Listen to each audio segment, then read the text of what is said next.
Coal miners are still striking. They're striking too, and they've kind of been left out. So we're bringing them back here on Unbossed. We talked about them before. They are still there. 600 days and counting. Alabama coal miners have spent 600 days on strike. That is approximately 20 months.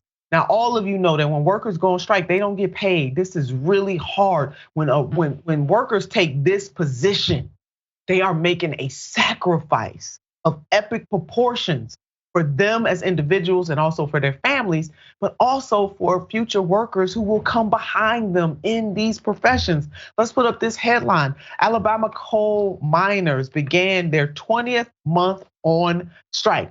That's well past the 6-week average for strikers. The miners believe it is the longest strike in Alabama's history.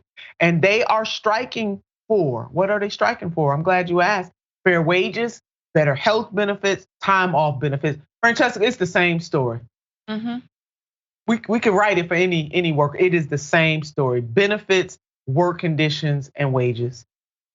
Well, I mean, and the coal miners' strike is particularly interesting to me because as people who believe that we need climate action now, we are constantly told, no, stop pitting yourselves against the workers. Do you hate coal miners? Wow, think of the coal miners. And first of all, let's leave aside the fact that like coal mining jobs are few and far between. There's not more to mine, to be honest with you. Anyone will tell you that.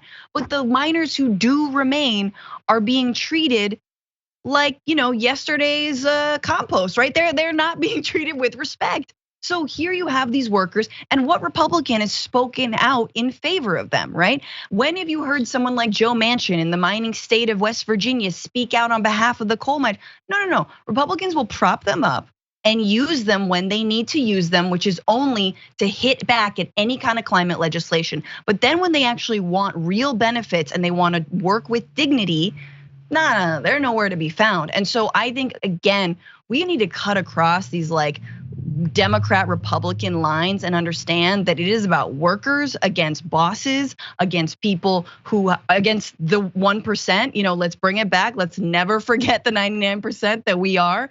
And if we need to continue to frame things like that. That's it. It is the have versus the have-nots, plain and simple. There is no middle ground here. The middle class has been crushed. And when you have coal miners, and your point, Francesca, about how they, laud the coal miners as they should, but when it comes down to really helping them be able to enhance their quality of life, they are nowhere to be found. Now, out of the 900 miners who started the strike a year and a half ago, Jesus, Mary, and Joseph, 500 remain, according to the United Mine Workers of America. They stick with a classic union catchphrase. They'll last one day longer than the company. Come on, y'all, come through. Yes. I mean, it takes a lot. I mean, a year and a half and 500 folks are still standing strong. My God, again, we cannot emphasize this enough. It is a burden. You do not get paid. You do not get benefits. You don't even know if you're going to win when you go out on strike.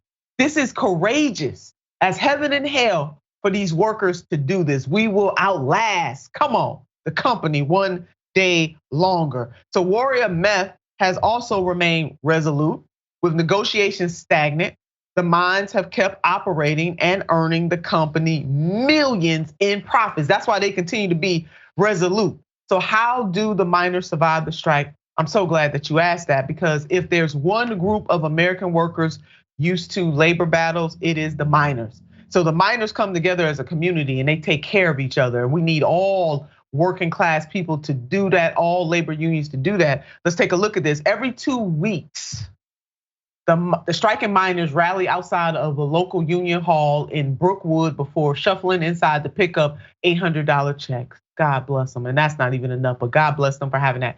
Around the 1 year mark, the United Mine Workers of America said it had given out $20 million to its workers. Thank you, NPR, for this reporting. Hello, somebody on that. They come together.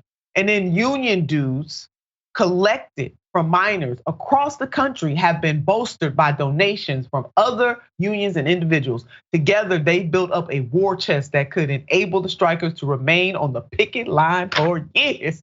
Woo! Now, Yes. This is a good underline, bold, underscore message in a bottle, baby. Yes, this right here. Y'all better go ahead and follow the miners' lead on this. They leading this. So those strike checks are helping the miners be able to stay in this fight. Strike checks is how I'm making it. There's no doubt. This is what one miner said. No doubt. That is what that's what the strike checks are. Brian Kelly from Local 245, the president, said that. And the community stands behind the strikers, offering donations and jobs. And that's what it is. The whole notion that we are all in this together. Locals are helping the miners out, whether by keeping the local food pantry stocked, providing backpacks for school, or toys as Christmas approaches.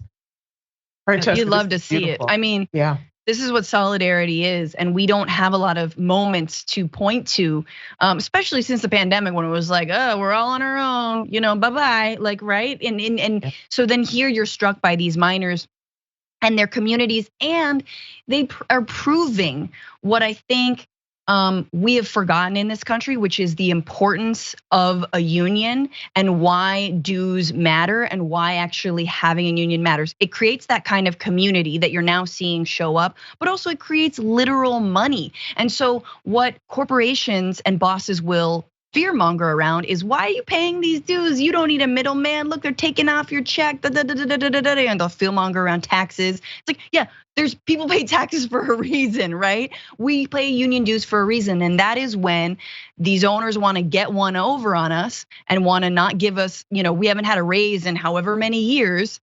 Then we can rely on that war chest, to actually bolster us and to help us. And so again, let's not be, propagandized in the way where it's like, it's all the union leadership. Honestly, union leadership, yes, sometimes they fail. Sometimes they try to, they make deals that workers are not on board with.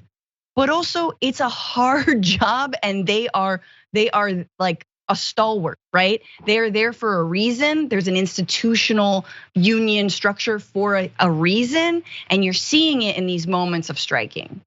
Yeah, we are seeing it. This is it's beautiful in that the coal workers, the coal miners have the infrastructure necessary to outlast the bosses, and they are angry, and they have every right to be angry. They're holding out on us on purpose and not giving us the contracts we deserve.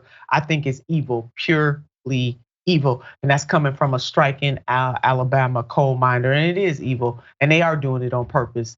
But let's hope that these workers continue to be able to be out there. Please make sure you donate to them as well. But typically the goal of strike is to put the pressure on the employer, but that's not the case for Warrior Meth Coal. They are holding out. And thank God Almighty that Congress didn't get involved in this and mess with these workers. And then just one more, I want to put up a tweet from Kim Kelly.